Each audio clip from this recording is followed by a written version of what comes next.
This now moment in which I'm talking and you're listening is eternity. That although we have somehow conned ourselves into the notion that this moment is rather ordinary and that we may not feel very well and that we're sort of vaguely frustrated and worried and so on, and that it ought to be changed. This is it. So you don't need to do anything at all. But the difficulty about explaining that is that you mustn't try not to do anything, because that's doing something. And how to explain that? Because there's nothing to explain. It is the way it is now, you see. And if you understand that, it will automatically wake you up. That's why Zen teachers use shock treatment to sometimes why they hit people or shout at them or create a sudden surprise. Because it is that jolt that suddenly brings you here. See, there's no road to here because you're already there. And if you ask me, how am I going to get here? It'll be like the famous story of the American tourist in England who asked some yokel the way to Upper Tuddenham, a little village. And the yokel scratched his head and he said, "Well, sir, I do know where it is, but if I were you, I wouldn't start from here."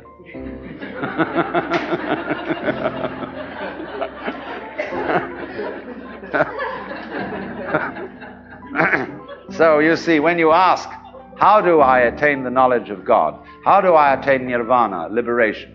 All I can say is it's the wrong question. Why do you want to attain it? Because the very fact that you're wanting to attain it is the only thing that prevents you from getting there. You already have it. But of course, it's up to you. It's your privilege to pretend that you don't. That's your game. That's your life game. That's what makes you think you're an ego. And when you want to wake up, you will. Just like that. If you're not awake, it shows you don't want to. You're still playing the hide part of the game. You're still, as it were, the self, pretending it's not the self. That's what you want to do. So you see, in that way too, you're already there. When you understand this, a funny thing happens. And some people misinterpret it. You will discover, as this happens, that the distinction between voluntary and involuntary behavior disappears. You will realize that what you describe as things under your own will feel exactly the same as things going on outside you. You watch other people moving and you know you're doing that. Just like you're breathing or circulating your blood. If you don't understand what's going on, you're liable to get crazy at this point and to feel that you are God in the Jehovah sense. To say that you actually have power over other people so that you could alter what they're doing, and that you are omnipotent in a very crude, literal kind of Bible sense, you see. And a lot of people feel that and they go crazy. They have to put them away. They think they're Jesus Christ and that everybody ought to fall down and worship. That's only they got their wires crossed. They haven't been able to, this experience happened to them, but they don't know how to interpret it. So be careful of that. Jung calls it inflation. People who get the holy man syndrome, that I've suddenly discovered that I'm the Lord and that I'm above good and evil and so on, and that therefore I start giving myself airs and graces. But the point is, everybody else is too. If you discover that you're that, then you ought to know that everybody else is. Well, for example, let's see how in other ways you might realize this. Most people think when they open their eyes and look around that what they are seeing is outside. It seems, doesn't it, that you are behind your eyes, and that behind the eyes there is a blank. You can't see at all. Turn around and you see something else in front of you. But behind the eyes there seems to be something that has no color. It isn't dark, it isn't light, it's just, it's there from a tactile standpoint. You can feel it with your fingers, although you don't get inside it. But what is that behind your eyes, you see?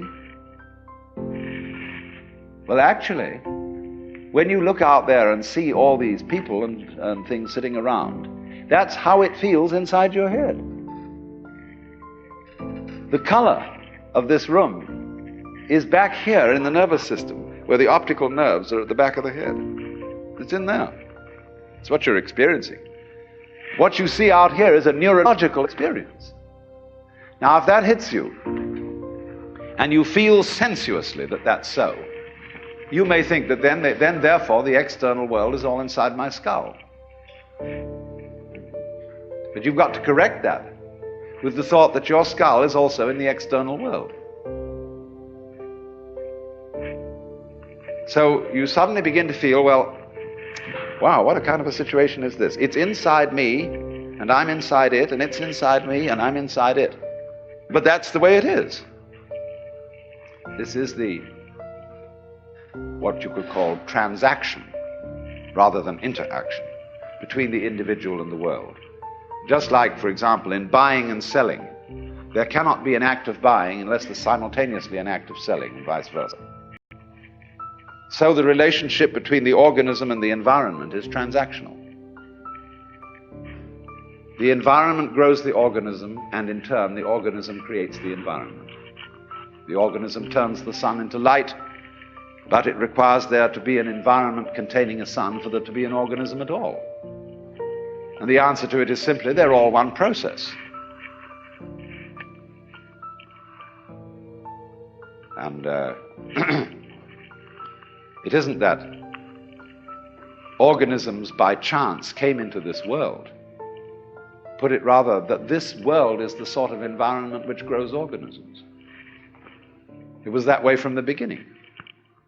Just in the same way, the organisms may in time have arrived in the scene or out of the scene later than the beginning of the scene. But from the moment it went bang in the beginning, if that's the way it started, organisms like us sitting here, were involved in it. You see, look here, let's take the propagation of an electric current.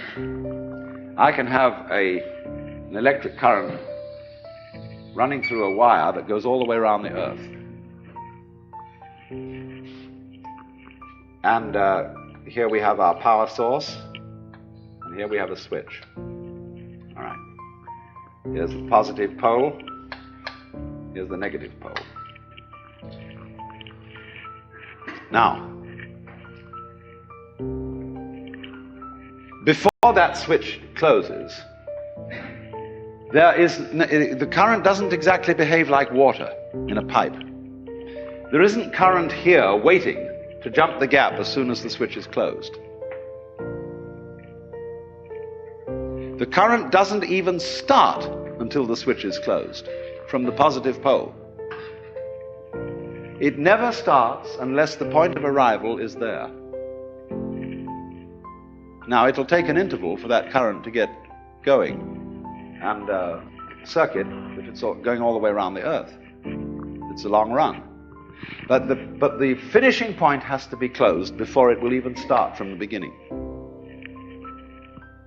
In a similar way, although in the development of any physical system, there may be billions of years between the creation of the most primitive form of energy and then the arrival of intelligent life.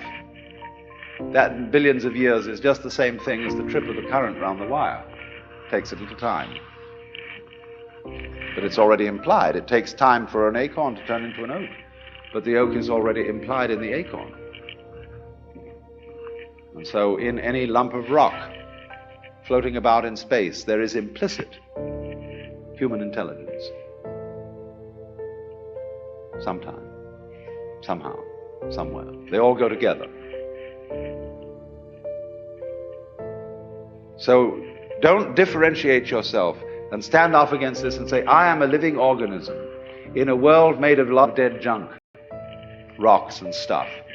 It all goes together. Those rocks are just as much you as your fingernails. You need rocks. What are you going to stand on? What I think, awakening really involves is a re-examination of our common sense. We've got all sorts of ideas built into us which seem unquestioned, obvious. And our speech reflects them. The commonest phrases. Face the facts, as if they were outside you. As if life was something you simply encountered as a foreigner. Face the facts.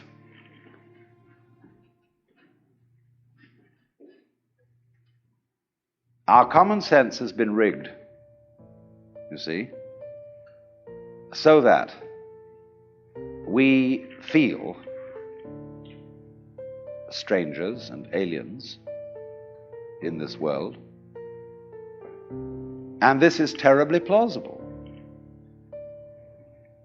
simply because it's what we're used to. That's the only reason.